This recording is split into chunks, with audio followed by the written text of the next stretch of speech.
Hi everyone, this is Victor here. In this video, I'm going to analyze Tesla stock to see if it's undervalued now. Right before making this video, Tesla released its Q4 earnings. Tesla achieved record vehicle deliveries, record operating margin, and record profits. But the stock still dropped more than 11% right after its earnings release. The main reason is that Tesla is not planning to release new vehicles this year, such as the Cybertruck, which will be postponed to 2023 or later. Tesla's management said they are not working on the $25,000 electric vehicle yet. Also, management said that the global chip shortage is the main reason that is limiting Tesla's production and delivery growth. So in this video, I will analyze Tesla stock to see if it's a great company for long-term investing and to see if it's undervalued now. I will talk about these topics. First, Tesla's Q4 earnings review. Second, Tesla's long-term growth catalysts. I will talk about the two major catalysts that will drive Tesla's growth going forward. Third, Tesla's biggest risk factors you must know. Fourth, Tesla stock valuation. I will share with you my updated intrinsic value estimate for Tesla.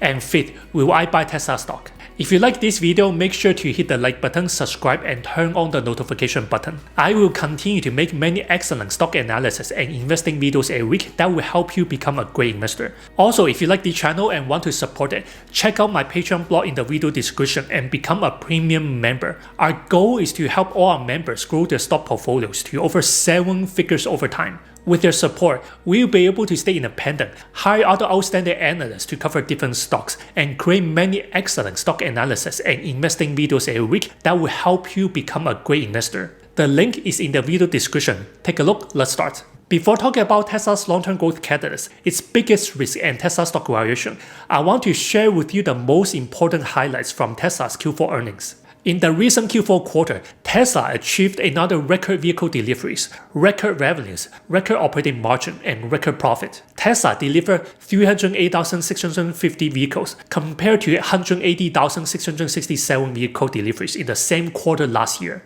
This is a 71% year-over-year growth. In 2021, Tesla delivered over 936,000 vehicles compared to last year's nearly 500,000 vehicle deliveries. This is an 87% year-over-year growth. Going forward, Tesla's management expects that the company will achieve comfortably above 50% vehicle delivery growth in 2022.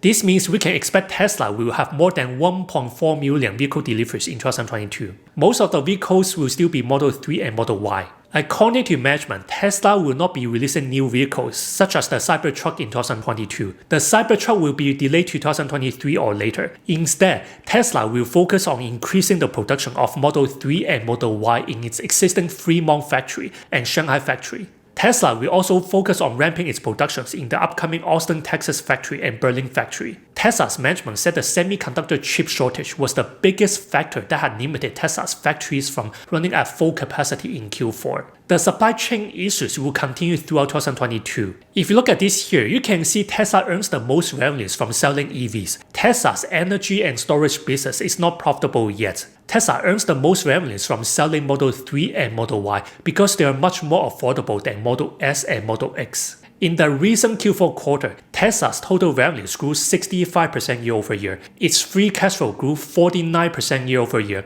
and its operating margin increased to 14.7%. You can see Tesla's operating margin had been growing consistently in the past 5 quarters here. Tesla achieved the highest quarterly operating margin compared with all the major car manufacturers in the auto industry. If you look at this here, you can see Tesla's operating margin was higher than the traditional car makers such as GM, Toyota, BMW, Volkswagen, Daimler, and Ford. This is a huge milestone for Tesla because electric vehicles are traditionally not as profitable as internal combustion engine cars. Tesla's average cost per vehicle has now dropped to $36,000. This means Tesla is no longer losing money for each vehicle that's sold. Going forward, we can expect Tesla's gross margin and operating margin will continue to improve because Tesla is continually improving its manufacturing processes, finding ways to reduce its battery costs, and finding ways to reduce its average cost per vehicle. For example, Tesla will be using large castings, a structural battery pack, and the upcoming 4680 battery cells to reduce vehicle costs in the upcoming years. In terms of financial, Tesla has a healthy balance sheet. For example, in the recent Q4 quarter, Tesla had $17.6 billion of cash equivalents. This can cover most of Tesla's short-term liabilities. Tesla said, "We have sufficient liquidity to fund our product roadmap, long-term capacity expansion plans, and other expenses." Most EV manufacturers are losing a lot of money and burning cash every quarter. In comparison, Tesla is now a profitable business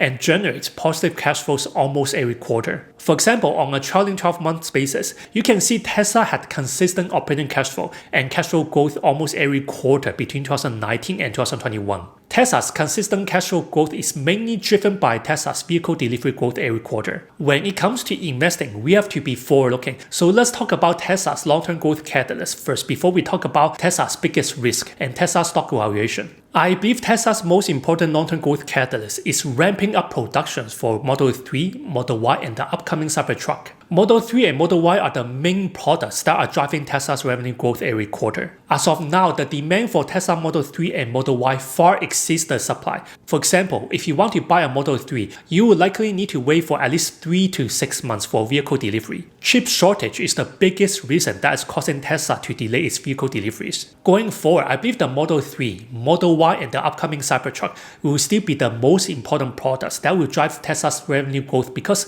they are affordable EVs for mass consumers. In comparison, Model S and Model X are much more expensive. I believe Tesla will eventually release its $25,000 electric vehicle, which will open more markets for Tesla. As of now, Elon Musk said, "We're not currently working on the $25,000 car. We at some point we will, but we have enough on our plate right now. Too much on our plate, frankly." Instead of releasing new vehicles in 2022, Tesla will be focused on increasing production across all its factories, including the Fremont factory, Shanghai factory, and the upcoming Austin, Texas, and Berlin factories. Here's the important part you want to know. Management said, "As we look forward, we expect 2022 to be another significant and exciting year for the company.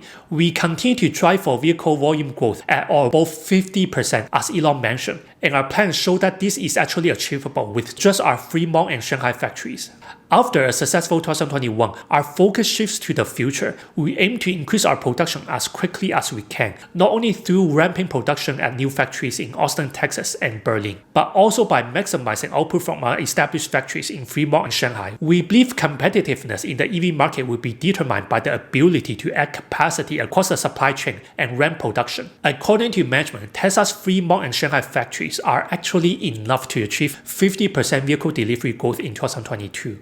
A 50% vehicle delivery growth means Tesla will achieve above 1.4 million vehicle deliveries in 2022. Going forward, once Tesla's Austin factory and Berlin factory start to have volume production in 2022 or 2023, I believe Tesla will have a good chance of delivering about 3 million vehicles annually by 2024. This assumes Tesla will achieve 50% average annual delivery growth between 2022 and 2024. Of course, Tesla's vehicle delivery growth will be largely dependent on whether the chip shortage will improve by the end of 2022 and throughout 2024. Here is Tesla's long-term goal. We plan to grow our manufacturing capacity as quickly as possible. Over a multi-year horizon, we expect to achieve 50% average annual growth in vehicle deliveries. The rate of growth will depend on our equipment capacity, operational efficiency, and the capacity and stability of the supply chain. Our own factories have been running below capacity for several quarters as supply chain became the main limiting factor, which is likely to continue through 2022.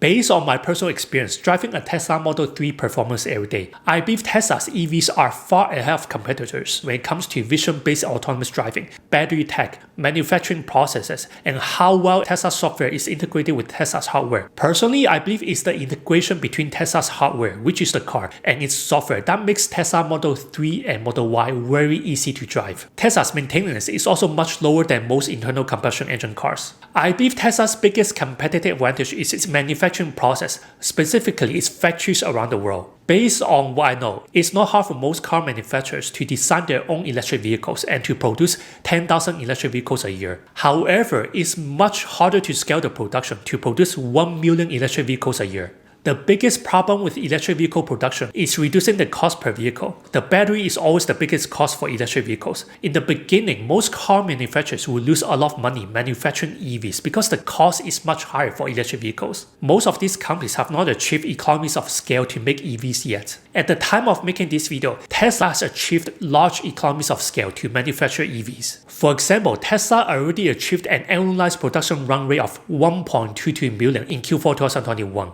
Tesla's average cost per vehicle recently dropped to $36,000 in Q4 2021. This explains Tesla's biggest competitive advantage, which is its manufacturing process. Manufacturing is Tesla's critical core competency. While EVs were often deemed structurally unprofitable due to expensive batteries, we were convinced that manufacturing innovation, purpose-built vehicles, and factories would solve cost concerns. In Q3 2021, Tesla achieved the highest operating margin across all volume OEMs. Cost per vehicle dropped to $36,000 in both Q3 and Q4 2021. We believe our current projects, including large castings, structural battery tech, 4680 cells, and many others, should help us continue to minimize our product cost. I believe Tesla's second long-term growth catalyst would be new product categories. Tesla is delaying Cybertruck's release to at least 2023 because the Cybertruck has many new technologies that will need more time for Tesla to work through, and because Elon Musk wants to bring down Tesla's average cost per vehicle to make it affordable. Tesla may eventually release its $25,000 e-vehicle after releasing the Cybertruck. However, Elon Musk said his company is not working on the $25,000 vehicle yet. Tesla will also release the semi-truck and Tesla Roadster. I believe all these new vehicles, especially the Cybertruck, will become large growth drivers for Tesla later on because of the enormous demand for Tesla electric vehicles. However, I expect their releases will be delayed because of the current chip shortage.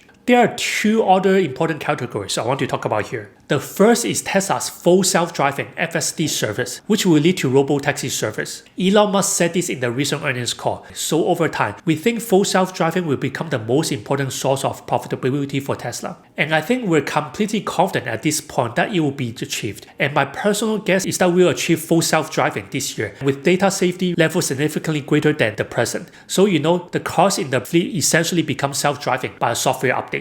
I think might end up being the biggest increase in asset value of any asset class in history. We shall see. In my opinion, I believe most electric cars will eventually become fully autonomous, meaning they will eventually reach level 4 or level 5 autonomous driving without human intervention. Personally, I do not expect Tesla's full self-driving FSD service to achieve level 4 autonomous driving by year-end. If Tesla does achieve it by year-end, it will be a bonus to Tesla's expected 50% vehicle delivery growth this year. The second important product category is Tesla's humanoid robots. Elon Musk said this, in terms of priority of products, I think actually the most important product development we're doing this year is actually the Optimus humanoid robots. This I think has the potential to be more significant than the vehicle business over time. Like if we can find a use for it, then we shouldn't expect that others would. So the first use of the Optimus robots will be at Tesla, kind of like moving parts around the factory or something like that. In my opinion, Tesla Bot is not a 100% guaranteed product that will be released to the public. Realistically, I believe Tesla's Model 3, Model Y, Cybertruck, and the full self-driving FSD service will still be Tesla's biggest growth catalyst over the next 5 to 10 years. Let's talk about Tesla's biggest risk. Tesla's first biggest risk in the short term is chip shortage. As of now, all the car manufacturers, including Tesla, are greatly impacted by supply chain issues, especially chip shortage. Elon Musk said this. In 2022, supply chain will continue to be the fundamental limiter of output across all factories. So the chip shortage, while better than last year, is still an issue. Management expects that Tesla will achieve above 50% vehicle delivery growth over 2021. This means we can expect Tesla will deliver above 1.4 million vehicles in 2022. However, if the global chip shortage continues throughout 2022 and 2023, it will limit Tesla's annual vehicle delivery growth. Elon Musk said this about Tesla's potential growth if there are no supply chain issues and no chip shortage. He said, if we're simply able to respond to demand, it might grow by like 200% or 300% or something, as opposed to sort of 50% or something. Tesla's second biggest risk is delaying new product releases such as the Cybertruck and the $25,000 electric vehicle. Tesla is delaying its Cybertruck release to 2023 or later because it still needs time to work through the new technologies in the Cybertruck, and because Elon Musk wants to make sure the Cybertruck is affordable for the mass consumers. Tesla is not working on the $25,000 car yet because the company needs to focus all its resources to increase the productions for Model 3 and Model Y in Fremont factory, Shanghai factory, and Tesla's upcoming Texas and Berlin factories. Tesla's production is still constrained by chip shortage. Management said this in the recent earnings call. The fundamental focus of Tesla this year is scaling output. So both last year and this year, if we were to introduce new vehicles, our total vehicle output would decrease. This is a very important point that I think a lot of people do not understand. So last year, we spent a lot of engineering and management resources solving supply chain issues, rewriting code, changing our chips, reducing the number of chips we need with chip drama central. So if we had actually introduced an additional product, that would then require a bunch of attention and resources on that increased complexity of the additional product, resulting in fewer vehicles actually being delivered. And the same is true of this year. So we will not be introducing new vehicle models this year. It would not make any sense because we will still be parts constrained. Tesla's third risk is obviously increasing competition. As of now, most traditional car makers such as GM, BMW, Volkswagen, Porsche, Daimler, and Ford have started making their own EVs. In China, Tesla competes with local manufacturers such as BYD, Li Auto, NIO, and XPeng. Tesla mainly competes with car makers that make luxury and premium cars. For example, in the premium EV market, Tesla competes directly with Porsche Taycan, Lucid Air, Ford Lightning electric truck, Rivian electric truck, Volkswagen ID4, NIO electric cars, and XPeng electric cars. If you look at this here from Tesla's latest earnings, you can see Tesla's market share has been increasing consistently almost every quarter in the US, Europe, and China regions since 2016. This is a good sign because it shows Tesla is taking more market shares from the internal combustion engine cars. Of course, there will be a lot more competition going forward, but I believe it will be very hard for most competitors to achieve the same economies of scale, have gigafactories like Tesla, and sell as many as 1 million electric vehicles a year while still achieving profits every quarter. Volume production is the hardest when it comes to manufacturing EVs. Let's talk about Tesla's stock valuation. I always use this intrinsic value calculator to calculate the stock's fair intrinsic value, so I will know whether the stock is overvalued, fairly valued, or undervalued. If you want this intrinsic value calculator, you can download it in my Patreon blog in the video description. These are the key assumptions. First, I define Tesla's intrinsic value as its future cash flows discounted to the present day. The discount rate is 9%. This is slightly higher than the 7.9% cost of equity from Finbox.com. You can always use a higher discount rate here if you want to be more conservative. Tesla's most recent 12 months of free cash flow is $5.02 billion. Based on the long-term growth catalysts I talked about earlier, I believe Tesla's free cash flow will grow at a compound annual growth rates CAGR between 40% and 60% over the next 5 years. To calculate the terminal value at the end of year 5, we are using both the perpetual growth model and the exit multiple model here. Then we take the average of both models to calculate the terminal value. Let's go over these 3 case scenarios: the worst case, the normal case, and the best case scenarios. Under the worst case scenario, we're using a compound annual growth rate CAGR of 40%. If we forecast Tesla's free cash flow to the next 5 years and discount the free cash flow to the present day, Tesla's intrinsic value should be around $479 billion for the entire company, or $477 per share. I'm giving this scenario a 25% probability here. Under the normal case scenario, we're using a compound annual growth rate CAGR of 50%. If we forecast Tesla's free cash flow to the next 5 years and discount the free cash flow to the present day, Tesla's intrinsic value should be around $669 billion for the entire company, or $666 per share. I'm giving this scenario a 50% probability here. Under the best case scenario, we're using a compound annual growth rate CAGR of 60%. If we forecast Tesla's free cash flow to the next 5 years and discount the free cash flow to the present day, Tesla's intrinsic value should be around $916 billion for the entire company, or $912 per share. I'm giving this scenario a 25% probability here. If we add all these numbers here, Tesla's fair intrinsic value should be around $680 per share. This means Tesla's stock is overvalued at the time of making this video. In comparison, Morningstar estimated Tesla's fair value to be higher at $700 per share. So will I buy Tesla stock? Yes, I will buy more Tesla shares if it becomes undervalued, because I like Tesla's competitive advantage, and because I believe Tesla will continue to dominate in the autonomous driving and EV market for many years. I already have Tesla shares in my portfolio. It's one of my largest holdings.